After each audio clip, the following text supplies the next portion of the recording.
India TV YouTube channel को subscribe करें और बेल आइकन दबाएं। नमस्कार, आप देख रहे हैं इंडिया टीवी। आपके साथ मैं हूं मीनाक्षी जोशी। जम्मू कश्मीर में धारा 370 हटने के बाद 2 साल पूरे हो चुके हैं। 370 मुक्त कश्मीर में 2 साल में क्या बदला, कितने कमाल हुए, इसे लेकर हमारे सीनियर एडिटर देवेंद्र पराशर ने जम्मू कश्मीर के एलजी मनोज सिन्हा से एक्सक्लूसिव बातचीत की। आपको ये सुपर एक्सक्लूसिव इंटरव्यू दिखाते हैं।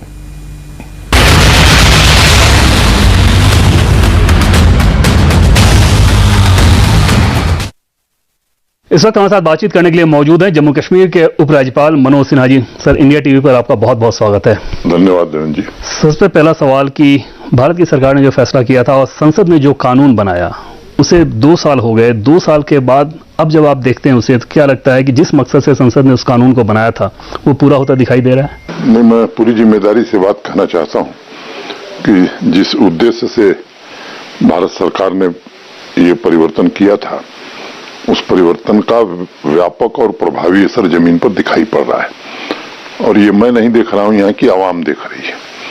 पिछले 2 वर्षों में जो परिवर्तन हुआ है, लोग ये महसूस कर रहे हैं कि अनेक इस तरह के बदलाव हुए हैं जो शायद पिछले अनेक वर्षों में लोग कल्पना नहीं करते थे। ये फीडबैक कैसे मिलता है कि जनता भी उससे इको कर रही है, कनेक्ट कर रही है, जो कि आप लोग कह रहे हैं? जो मुझे लगता है कि एक तो व्यापक रूप से मैं खुद भी संपर्क रखता हूं और आप जैसे लोग पिछले कई दिनों से सुदूर अंचलों में जाकर के घूम के आए हैं, तो उन लोगों से भी कल मेरी चर्चा हुई थी। तो उन लोगों ने भी यही कहा कि साहब माहौल काफी बदला हुआ है और ये कश्मीर बहुत तेजी से बदल रहा है। जब भारत की संसद ने इस कानून को बनाया तो पाकिस्तान के प्रधानमंत्री इमरान खान ने यूएन में बहुत चिल्ला के बताया था कि ब्लड बात होगा, यानी कि खून की नदियां बह जाएंगी इस फैसले के बाद।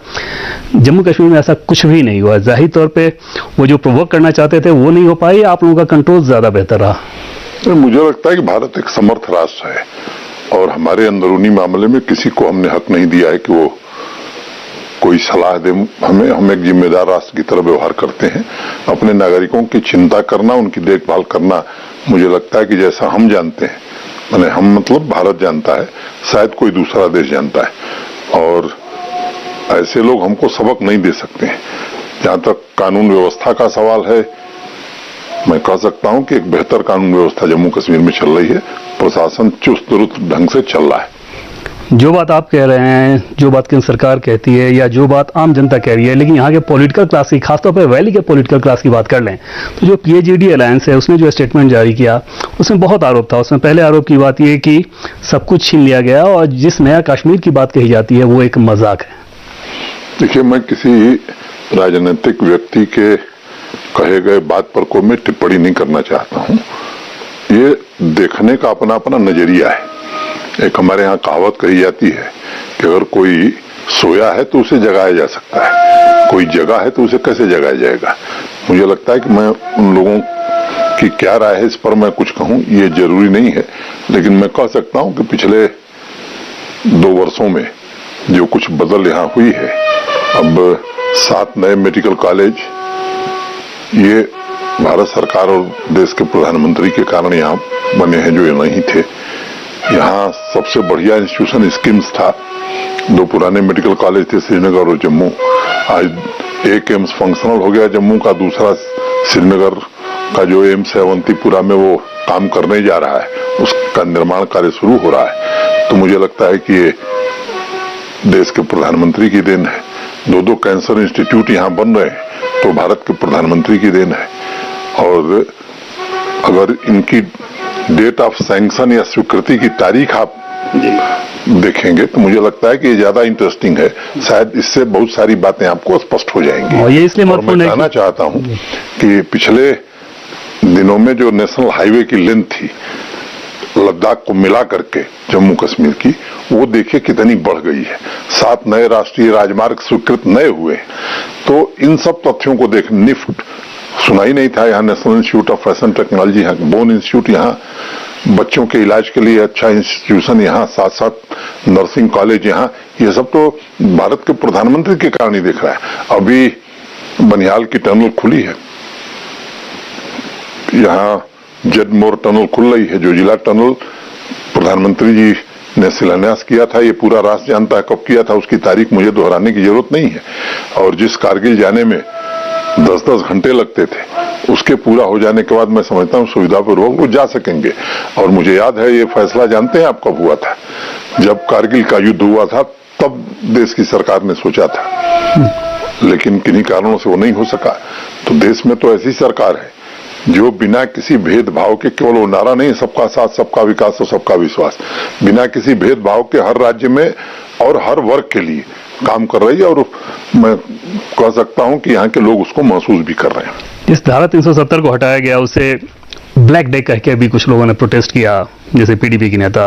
पॉलिटिकल प्रोटेस्ट अपनी जगह पे है, लेकिन जनता उसे कैसे देख रही थी? और 370 हटाने को लेकर 5 अगस्त को जो रिस्पांस दिया, जो फीडबैक रहा पूरे जम्मू कश्मीर से, वो कैसा रहा? नहीं, मैं कल था यहाँ, कल हमने कई कार्यक्रम रखे थे।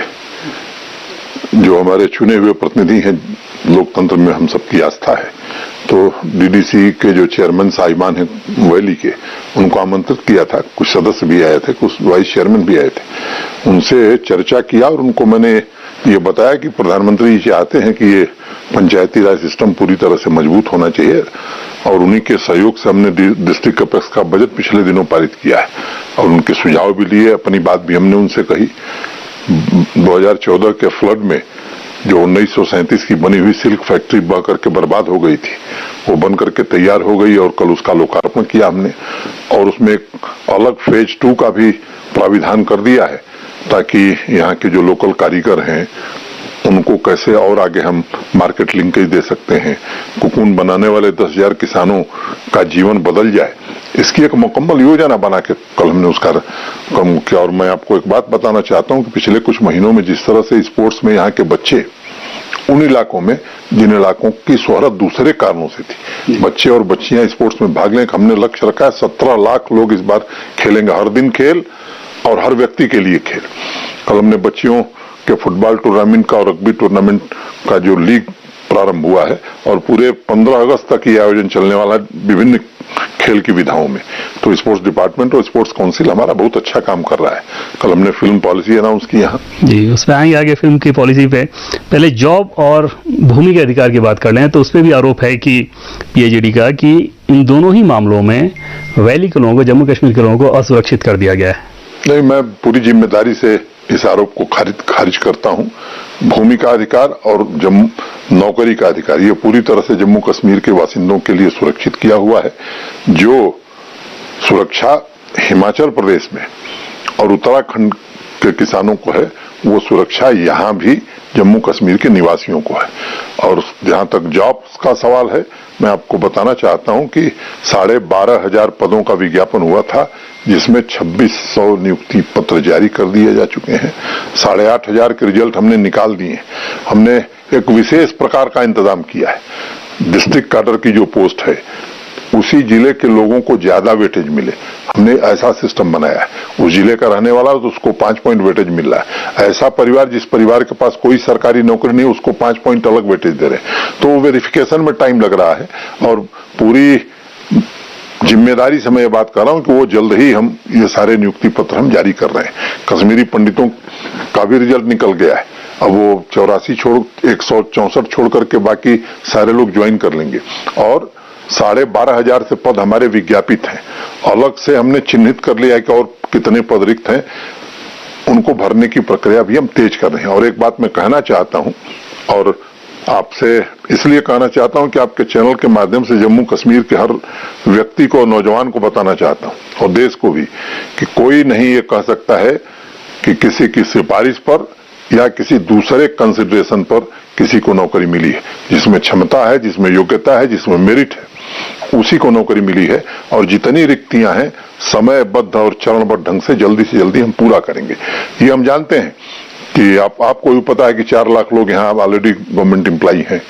तो सरकारी नौकरियों की एक सीमा है, लेकिन रोजगार के अवसर और मिले, इसके लिए मिशन यूथ का कार्यक्रम हमने प्रारंभ किया है। और हर गांव में यूथ क्लब हम बना रहे हैं। पिछले साल 20,000 नौजवानों को हमने सेल्फ एम्प्लॉयमेंट के लिए फाइनेंस उपलब्ध कराया। इस साल हम 50,000 लोगों को देने जा रहे हैं। और अगर 1 लाख लोग भी सेल्फ एम्प्लॉयमेंट के लिए आगे आएंगे, तो मैं जम्मू कश्मीर के नौजवानों को भरोसा देना चाहता हूं कि हमारे पास पैसे की कोई कमी नहीं है।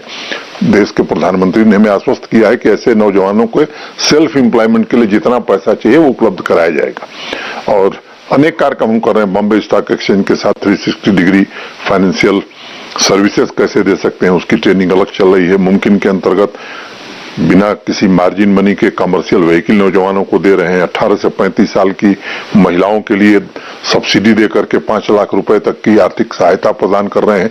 तो इस तरह के भी अनेक कार्यक्रम हम कर रहे हैं। और अंतिम बात मैं कहना चाहता हूं कि जो इंडस्ट्रियल पॉलिसी हम लेकर के आए, इसमें देश के गृह मंत्री जी का बड़ा योगदान है। मैं कह सकता हूं कि देश के बाकी राज्यों की तुलना में मैं कहूं कि सबसे बेस्ट इंडस्ट्रियल पॉलिसी बनी है। जब बनी थी तो मुझे लगता था कि 20-25 हजार करोड़ का इन्वेस्टमेंट 4-5 लाख लोगों को रोजगार मिलेगा, लेकिन जिस तरह का रिस्पांस है इंडस्ट्री का, मुझे लगता है कि अगर हम तेजी करेंगे तो जमीन हमारी 15 दिन में खत्म हो जाएगी।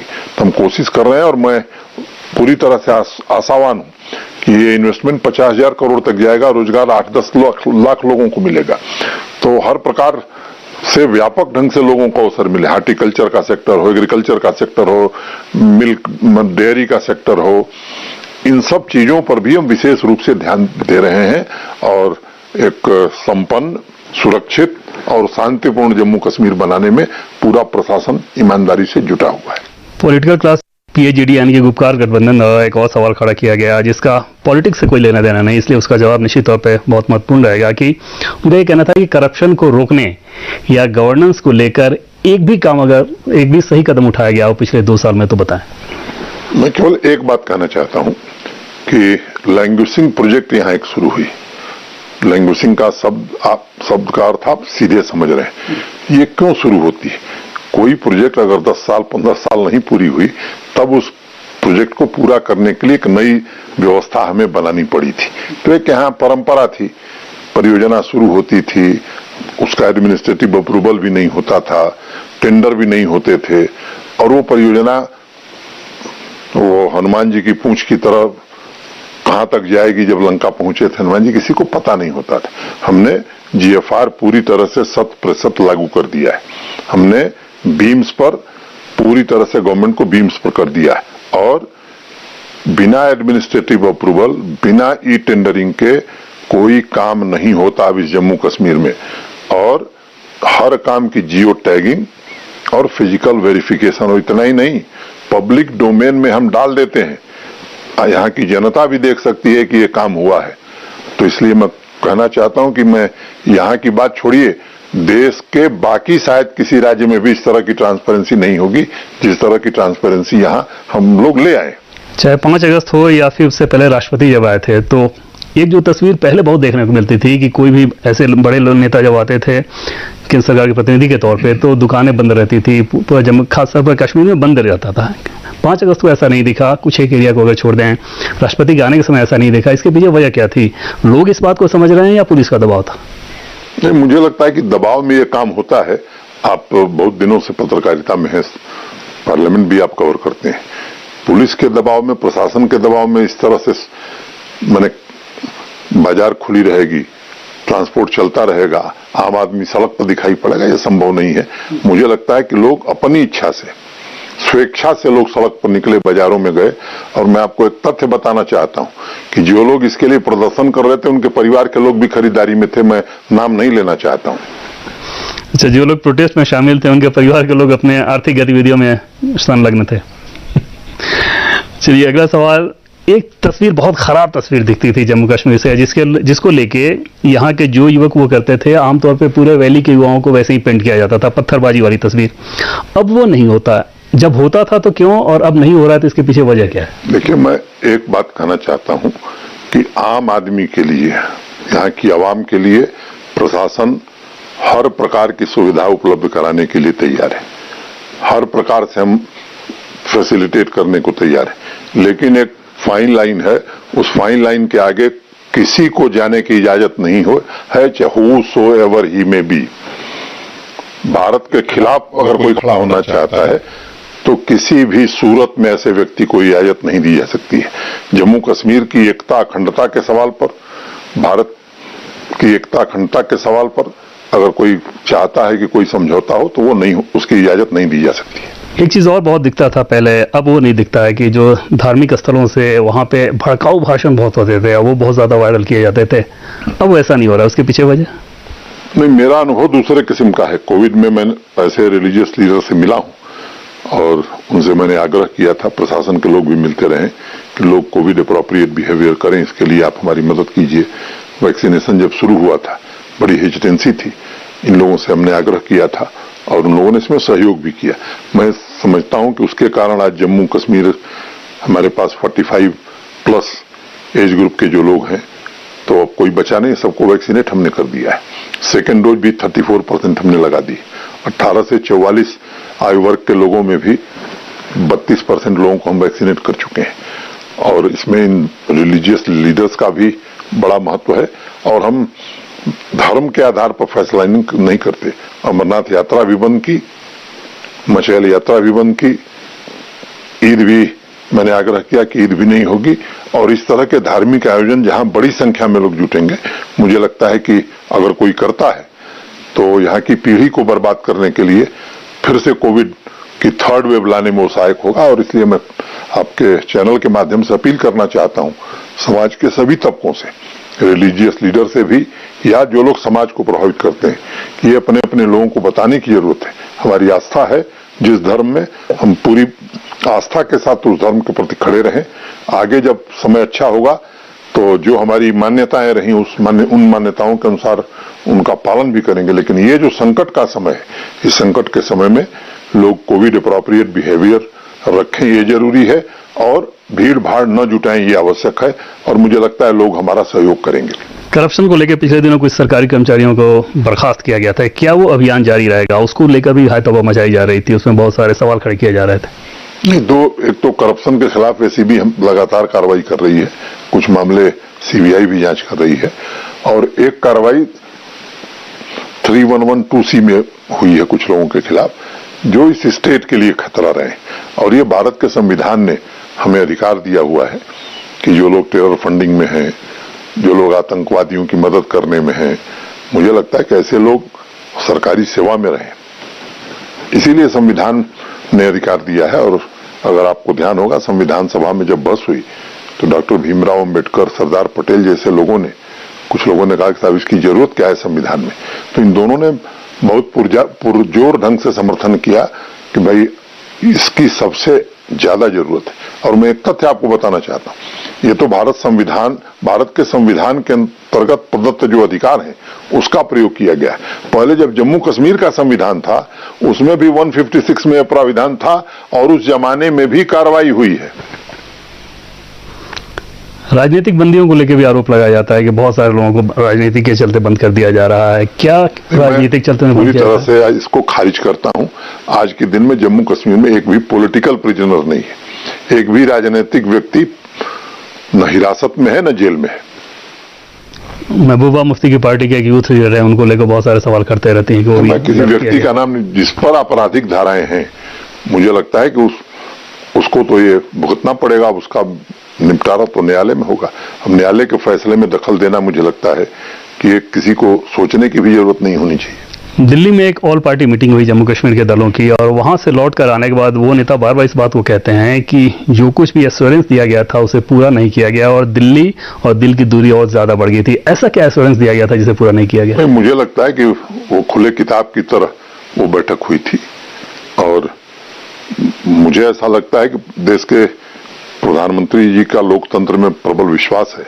और मुझे याद है जब मैं यहाँ आ रहा था तो उन्होंने जो कुछ बातें मुझसे कही थी उसमें एक बात ये भी कही थी कि भाई संवाद भी लोगों से करना चाहिए और पंचायती राज व्यवस्था वहां ठीक ढंग से कायम हो इसके लिए प्रयास करना चाहिए।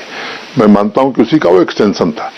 यहाँ त्रिस्तरीय पंचायती राज व्यवस्था कायम हुई प्रधानमंत्री जी के निर्देशानुसार, डीडीसी के सफलतापूर्वक चुनाव हुए और लंबे समय बाद जम्मू कश्मीर की धरती पर एक बूंद रक्त नहीं बहा और मतदान ठीक से हुआ।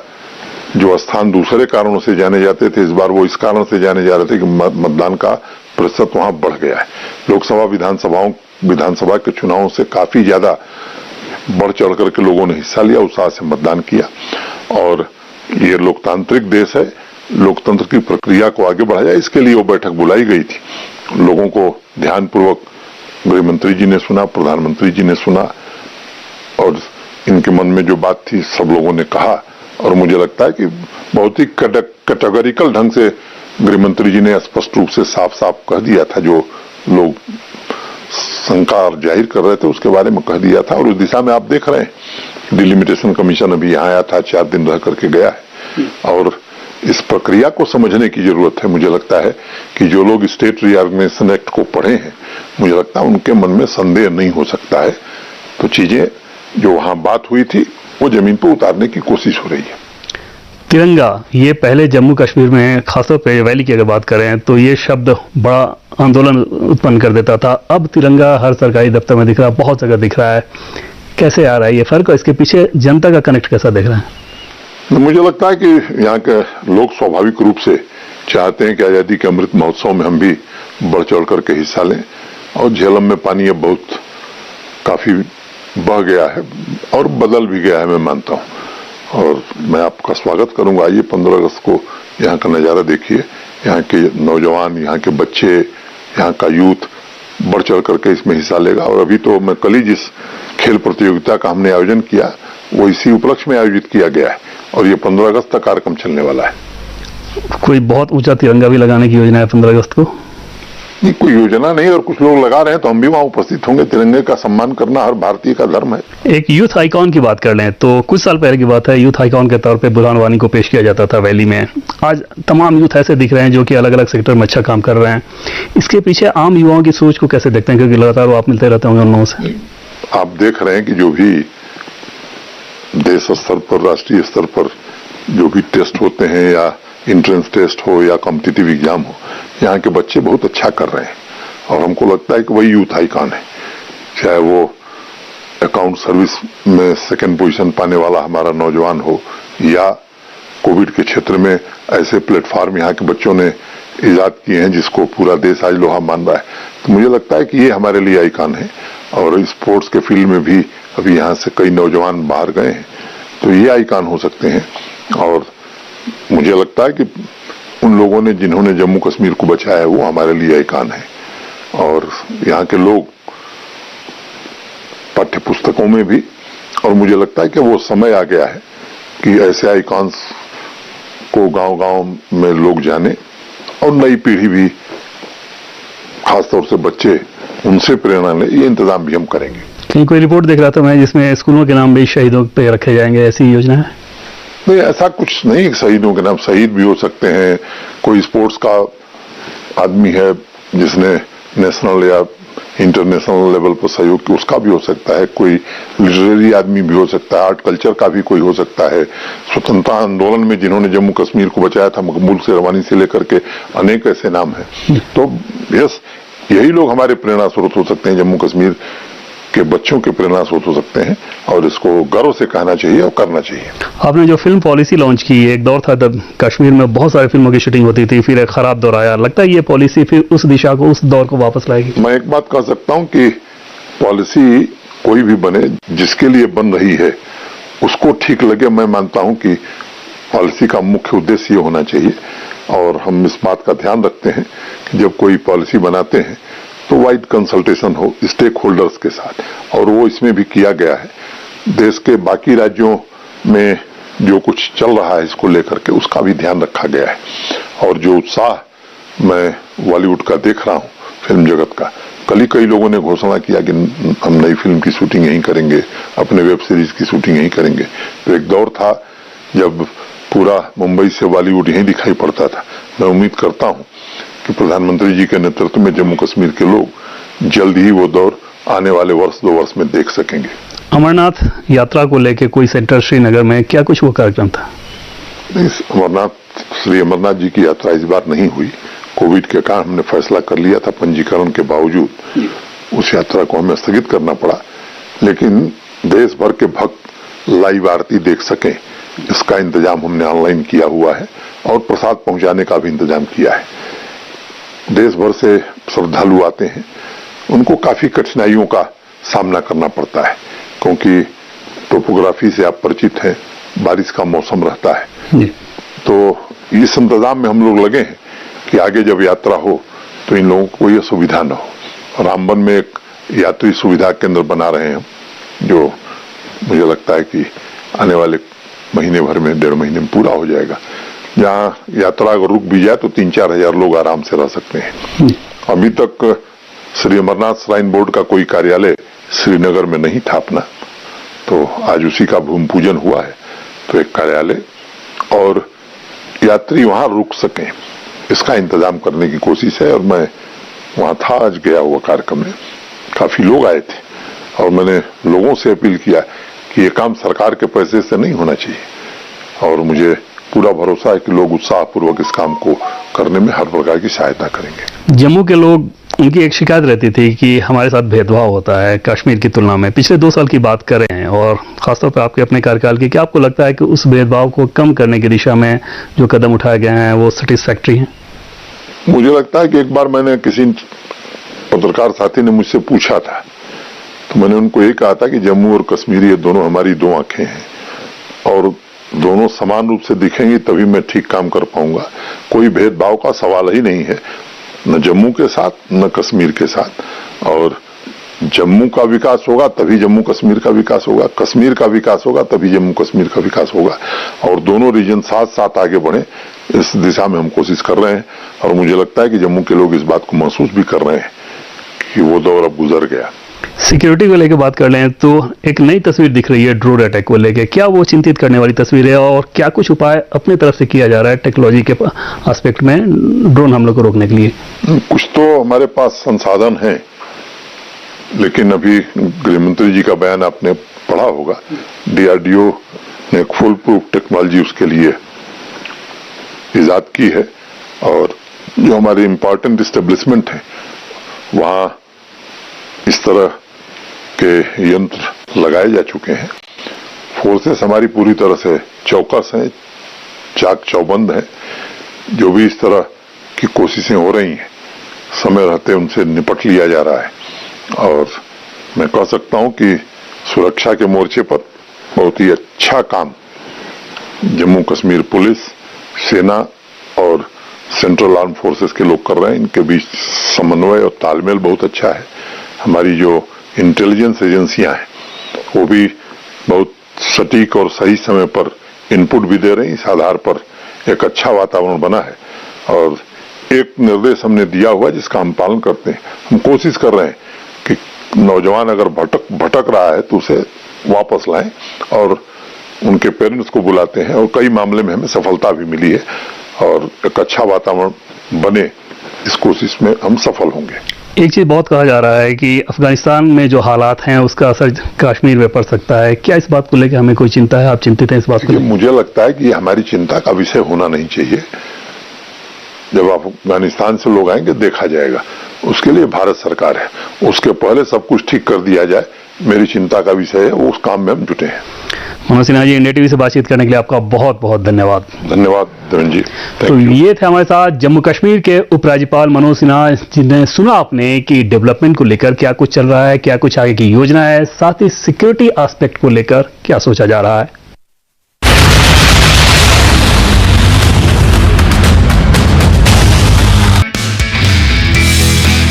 नमस्ते, मैं हूं मीनाक्षी जोशी। वीडियो और खबरों से अपडेट रहने के लिए India TV YouTube channel subscribe करें, बेल आइकन दबाना ना भूलें। जुड़े रहें इंडिया टीवी के साथ।